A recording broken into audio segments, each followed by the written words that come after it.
In this brief demonstration, let's take a look at how Attunity Visibility can be used to assess data warehouse workloads that are unnecessarily taking up a lot of resources that may be offloaded or replatformed on a Hadoop environment. In many large-scale data warehouses, it's very typical to see that a large amount of resources are consumed just to load and ingest the data. In this particular dashboard, visibility allows you to start assessing how much of your system resources are being consumed to just load and ingest the data. For example, the inserts and updates in this demo data here shows that almost 55% of my CPU consumption is taken up just to insert and update the data, which means to load and ingest the data. I can very easily, after this quick assessment, select the top applications here in this menu and then drill down to find out which are the applications that are doing the loading and ingestion that are the most resource consumptive.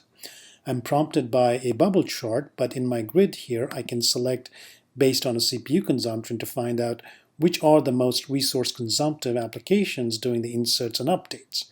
And then I can actually isolate the repetitive jobs or SQL that's being run from a particular application doing those inserts. For example, if I select this particular application now, I can then drill down to look at the top SQL statements associated with it. Now, by statements, we mean in visibility that these are the repetitive, similar statements that are run over and over again as part of the jobs related to inserting and updating data within the system. And so I can very quickly identify the repetitive statements, and I can get more information about it by simply selecting this to not only get the SQL statement that are being repetitively run to load data, but also look at the complexity of the SQL to quickly assess whether or not they are good candidates that can be replatformed on a Hadoop environment. In addition to identifying these types of repetitive workloads, I can further analyze and isolate the SQL statements based on more complex analysis such as joins and subqueries and other metrics to isolate repetitive and resource-intensive SQL statements based on those filters. This way, it reduces the manual effort required to do the assessment necessary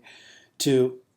come up with the set of workloads, a set of jobs that maybe are good candidates that can run well on and can be replatformed